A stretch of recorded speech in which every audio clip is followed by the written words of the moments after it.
Hello, hello, hello, everyone. Welcome, welcome, welcome to another edition of the Unashamedly Gifted podcast. Hello, hello, hello. I knew it. I caught it. Boom. I heard the echo and I stopped it as soon as possible. Once again, welcome to the Unashamedly Gifted podcast, where we talk about things that help you grow in your family, your faith, and your freedom. So, 2 weeks ago, we were hitting on um Psalm 23, and we stopped at verse 4. So I won't be before you long today because I want to finish up this chapter or this segment here, and we're gonna rest on it. Amen. So we were talking about mainly 2 weeks ago, we were talking about going through the valley, that in order to get to the next location or your destination, you have to go through the valley. The valley is not an optional thing, and you cannot opt out of it. You have to go through it in order to get to the next location or the next phase of your life or the next, I would say, um, um, like your promised land, or it's like so many different words. I mean, versions and phrases that you can use, but honestly, it's pretty much like when you go through something, just know that there's a blessing on the other side. So that's kind of what the mountain stands for. Okay. Um, but I wanted to touch on verse 5. We done if you didn't catch the last week's or 2 weeks ago video, definitely go do that. Go do that. Because we were talking about, the tonality that change and what a valley is and why is it necessary and all of that stuff. So I don't want to kind of repeat what we talked about. So just go catch that video 2 weeks ago and you can kind of get the overall view and the beginning of this chapter. So verse 5, it says, thou preparest a table before me in the presence of mine enemy. Thou anointest my head with oil. My cup runneth over. So when we're talking about going through the valley, right? Once we make it to our destination, we realize that the valley is not that bad. Like, yes, it was bad. Yes, you know, things happen and unexpected, things occurred. But we realize that once we get to this table that was already prepared and reserved for us, we realize that, oh, we forgot what happened in the valley. Oh, we forgot how good we had it on the other mountain because this mountain is so good. Everything that we longed for, wanted, and needed is on this mountain. But in order to get to that table that is prepped and prepared in front of everybody that shunned you in the valley, from in front of everybody that put you down in the valley, that kind of pretty much just let you go and thought you were not going to make it. He then prepares a table before you in the presence of your enemy. And every time something significant is about to happen in anybody's life, God always anoints their head. With King David, he was anointed. Even King Saul was anointed. Jesus, before he was crucified, was anointed. Everybody was anointed before something happened, significant happened in their life. And not only did he anoint, so now he says, thou anointest my head with oil. So it's saying God himself anointed my head with oil. And somebody asked me, they was like, do God anoint everybody he appoints? And this segment here shares that. Yes. Thou anointest my head with oil. After the valley, you overcame. God is like, you are the chosen one. You have believed in me. You did not stay stuck in that valley. Now I'm going to show you, and I'm going to anoint your head to symbolize that you are mine, so that everyone can see that you are mine. And by the way, just so you know, everybody that is in contact, close contact with you, they're going to get the overflow because it says, and my cup runneth over. So anybody that is in direct contact will get the overflow from the cup of you. And then it says in verse 6, surely goodness and mercy shall follow me all the days of my life, and I will dwell in the house of the Lord forever. And what I love about him describing this, he said that he was on this mountain, he enjoying life. Him, his family is, you know, um just on this mountain and just living life. And he said while he's walking on this mountain, he realized somebody was following him. And he looked back like, what? Are you following me? And he said, yes, I am following you. And he was like, well, who are you? And he said, oh, I'm goodness. Right. And then he said, while he's talking to goodness, he said, he started hearing, or while he was walking, he started hearing goodness, then started talking to somebody else. Like, who is this other person? What is this other voice that I'm hearing? And goodness was talking to mercy. And then he said, will y'all be following me for the rest of the day? He said, they replied, no. He must not know. He must not understand. He don't understand. There's no way you understand. He said, the rest of the year, the rest of the month. I mean, how long will you be following? Surely goodness and mercy shall follow me all the days of my life. All the days. Not one day, not 2 days, but the rest of my natural life. Goodness and mercy shall follow. And I will dwell in the house of the Lord forever. So, looking at Psalm 23 in a whole nother set of lens, knowing that everything that you go through is a preparation to prepare you for the next chapter, the next mountain, the next blessing, elevation, level of your life. Because we all get so stuck on the unexpected happening, on just the unknown. But as I stated before, and I feel like this is like the foundation. We were we were um we were rescued from Egypt, our Egypt. Nobody, the Israelites never returned back to Egypt. He promised them that that would not happen again. So when they were in that wilderness, when they were in their valley, and their hardship and long suffering and patience and all of that stuff that they had to really, all the fruits of the spirit that they had to let kick in and perform, and they didn't like it because it felt uncomfortable.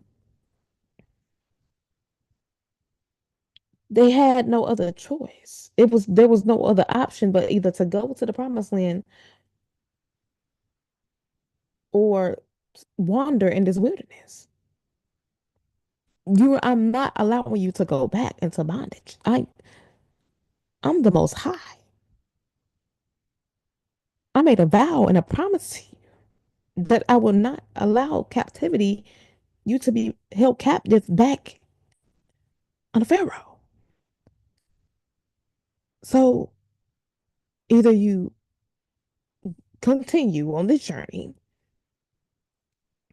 or you will be left wandering in this wilderness. So when you go through your valley, there is no returning back. to where he brought you from. Either you will make it out. Because he said, yea, though I walk through the valley, you walking through this thing. He didn't put you or allow you to go through this valley to leave you there. He wanted to build your character. He wanted to strip you from the things that have been hindering you, holding you back. Your mentality, your mindset, all of this stuff have to shift. You cannot be the same person you are today, yesterday, a year ago, in this new season of your life.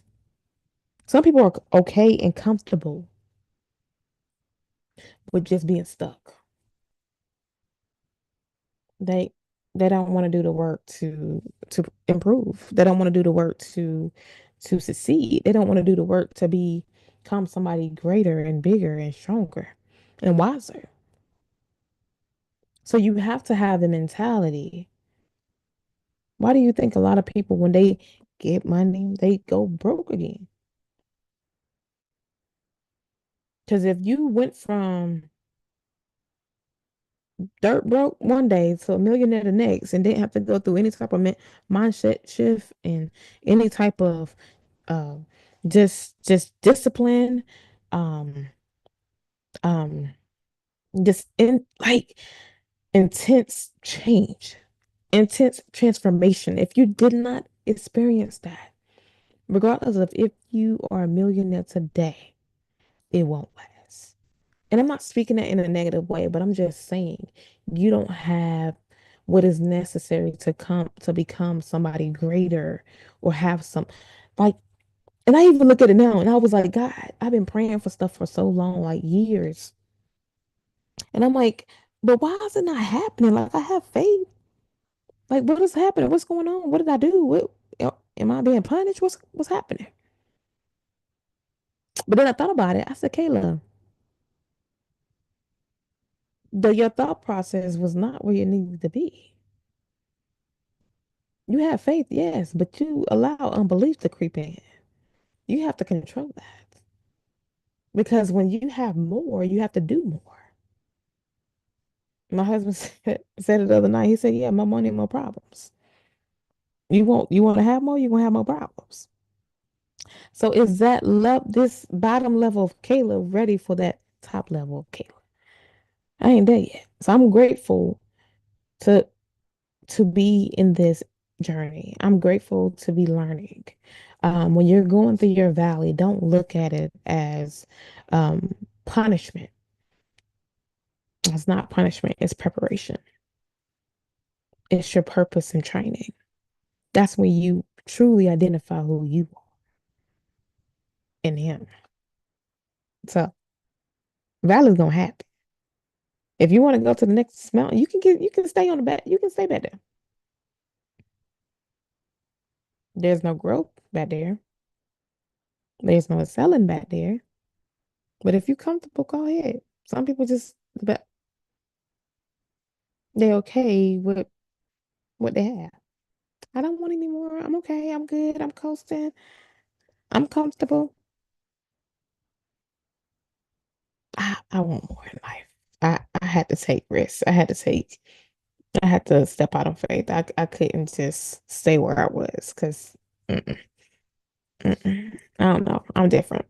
It's not me. But y'all go read. I promise I'm sorry I didn't post it last 2 weeks. So forgive me. I did say I was going to share the video where I got this topic from and how it had blessed me in such a tremendous way. And I hope it blesses you. Um, go read Psalm 23. Go watch this video. I'm gonna drop it on this video as well as the video we had 2 weeks ago. Um, go read Psalms 23 after you watch this video. Because when you get and all that I get and get an understanding, and if you don't have an understanding, you won't move. Oh, and I'm watching another video too. Oh my God. when I was talking about prayer and fasting. I'm gonna come on here about that one too. I've been seeing a lot of videos. These past 2 weeks have been a testament of just where God is leading me and putting me. Um, the the anointing that just broke the yoke on yesterday. I'm at work and it was just I gotta share this. Um, just talking to my staff, and one of my ladies came in and was like, "Hey, we need to go pray for one of the custodial staff." And I was like, "What's going on? What's happening?" And she said, he's I'm talking to him and he didn't look, too well. And she said he shared that he he almost had a heart attack the day before. And I was like, "Whoa." I said, "Where?" Where was he at? And he was like, he was here. He was working. And he almost had a heart attack. And I was like, "Oh no." Right. And he was one of those that I constantly, because we have walkie-talkies at work, and I constantly hearing his name being called on, go here, go there, take this, do this, clean this, do that. Um, and so we went outside. um One of his co-workers was giving him water, and I was like, "Hey, if you don't mind, I'm gonna just take him into the kitchen for just a little bit. We just want to talk to him." And mind you, it was me and my other seven employees, right? So she was like, "Is everything okay? What's going on?" And I was like, we just want to talk to him. We didn't want to tell her what was going on. We felt that it was personal, and that it was necessary to be private. And so we decided to just pull him in. And so while we're walking him in, um, one of my ladies took his walkie because he had it pinned to him, took his walkie off, turned it off, and placed it. Now, I don't know if he got called or if he got in trouble. I don't know, but we won't worry about that. And so we walked them into the kitchen area, and he speaks Spanish. So they were communicating with him in Spanish, and we trying to, uh, share some things, and we're telling them to translate for us. And, they were just talking to him and everything. And you could tell, like, and I kept looking. I'm a very observant person. And I kept looking, and it just, all of this right here on him was just tense. Like he was just holding stuff in, and he would make this a noise. Um, where he was just like holding back tears, and we were just like, release it, you know. And um, some of the ladies, uh, again, that spoke Spanish, they took the lead and prayed for him, prayed over him. And boy, I don't know what I heard a little bit. I kind of put two and two together of what the prayer was. Um, and she kept saying, uh Nombre Jesus. And I knew that. I was like, that's the name of Jesus. I know what that part is. And she kept saying it. And I was just, you could feel the shift in the room, right? And I was like, okay, and then everybody is crying. I mean, he's bawling. Like this man is at this point bawling. And he shared that within 6 months, this year alone, and this year alone, he has lost four family members back to back to back. Wife, um, father, brother, daughter. I knew about the daughter, but I didn't know about everybody else. And I'm like, man, like, wow, that's a lot. And he works every single day. He gets up. I think he said he gets to work at like 5:30 or gets up for work at 5:30. He leaves that job at like 3:34-ish.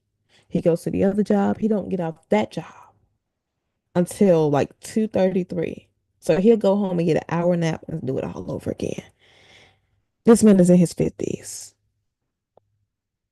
And I said, if you don't slow, and I've been telling him that all school year. If you don't slow down and sit down,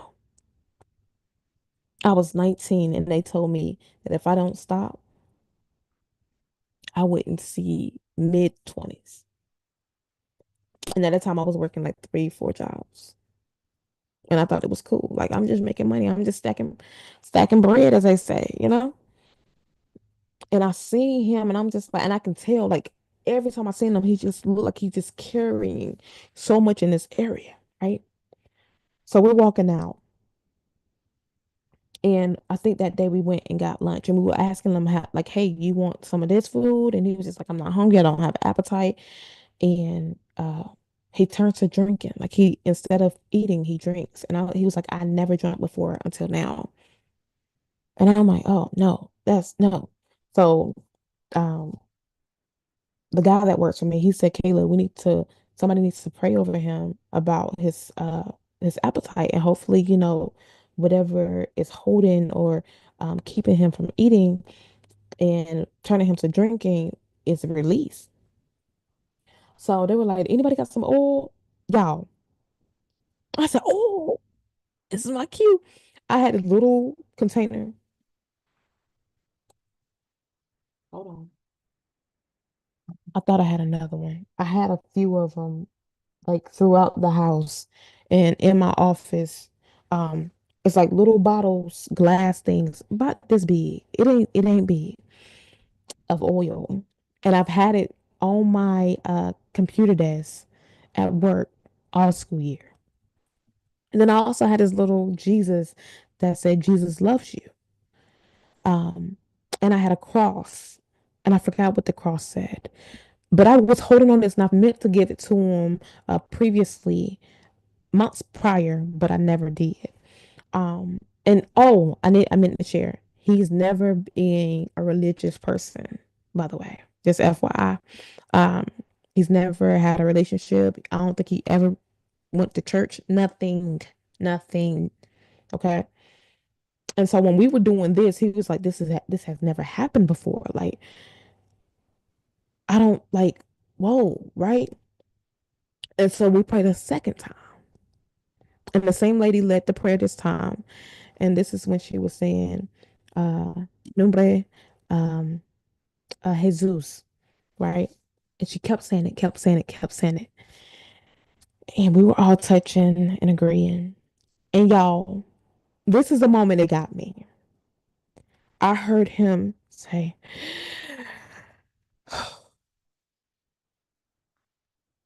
and instantly I felt just a presence. And I'm like, something just happened. Like, I don't know if anybody else heard it, anybody else caught it, but something just shifted.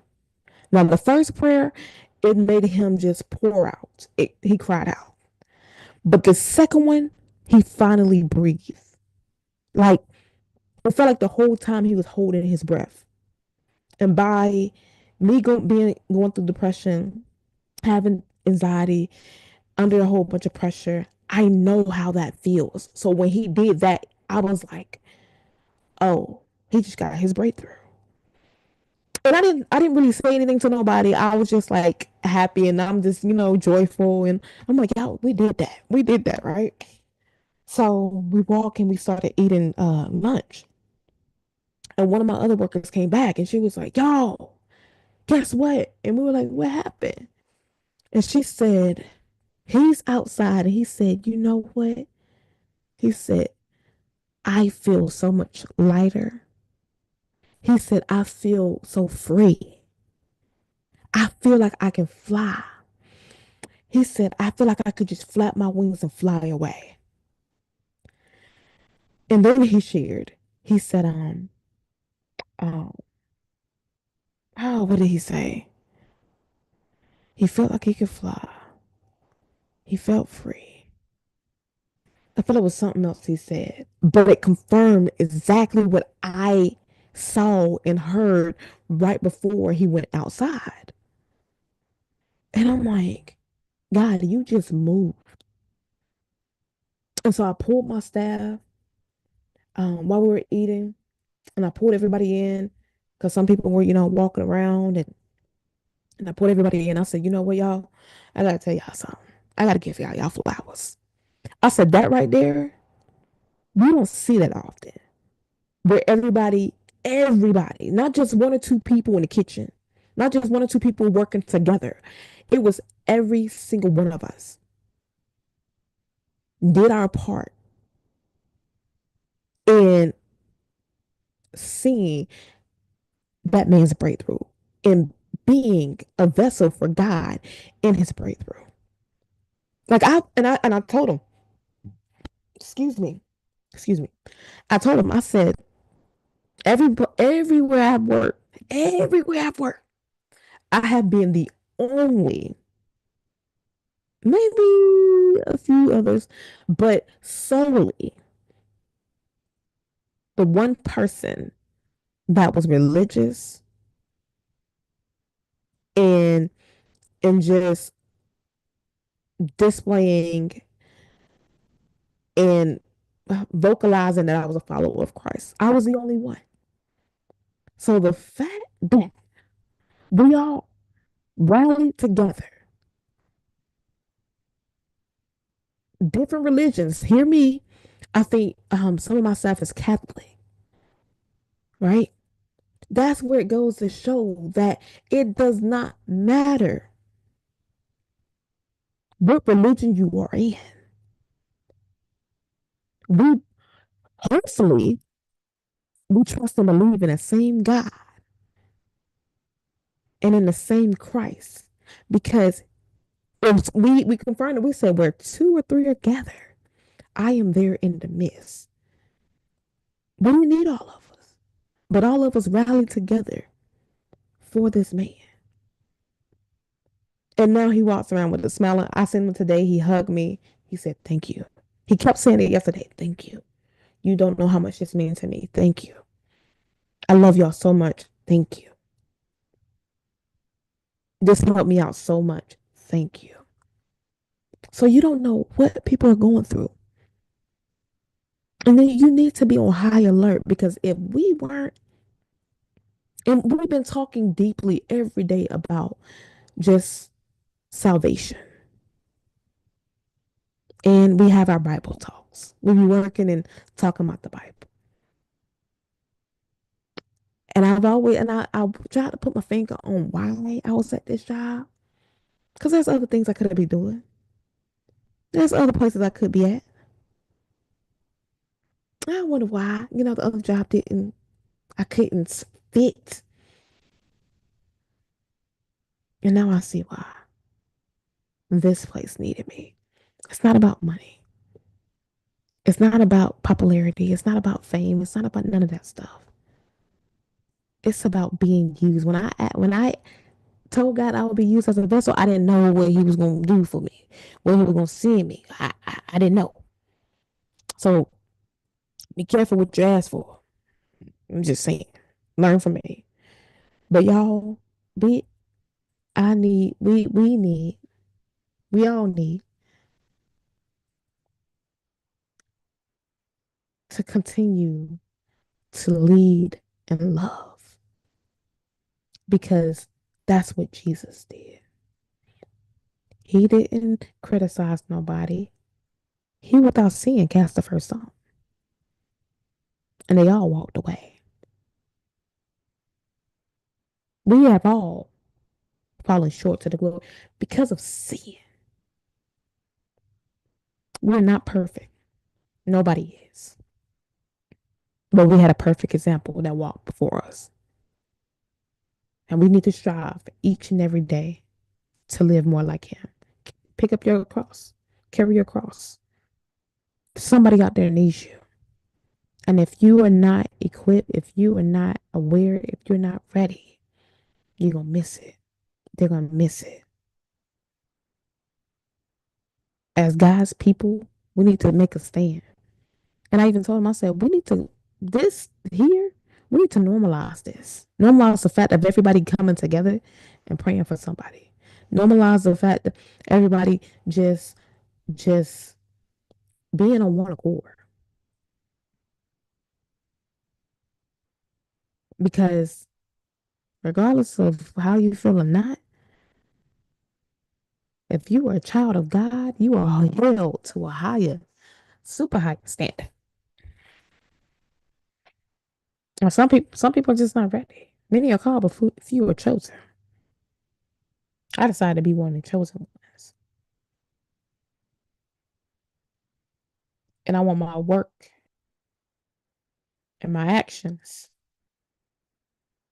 and my seeds to and my fruit to be an example of it. So yeah, I had to share that because I that on top of some other stuff. A lot of other stuff happened too. But that one right there was something that I was definitely worth sharing. Um, so y'all go out there, work as disciples, because we are followers of Christ. That's what a disciple is. Do what you got to do to be a workman, to bring people back home. People out there need you, and you have to do what you must do for yourself, then to also help others. So be aware, be vigilant, be sober minded, because people out there need people like you, and they need your story as well. So y'all, Lord's willing, I will see y'all in 2 weeks. It's gonna be summertime then. If anything changes, I will let y'all know. Um, I am going to, and this time I'm learning a lot. I have learned a lot in these last about 2 months, and I'm just going to allow God to continue to lead me and guide me. And you need to do the same thing. You need to do the same thing. So always, always, always do the thing you need to do to become a better you. And I will see y'all, Lord's willing, in 2 weeks. Be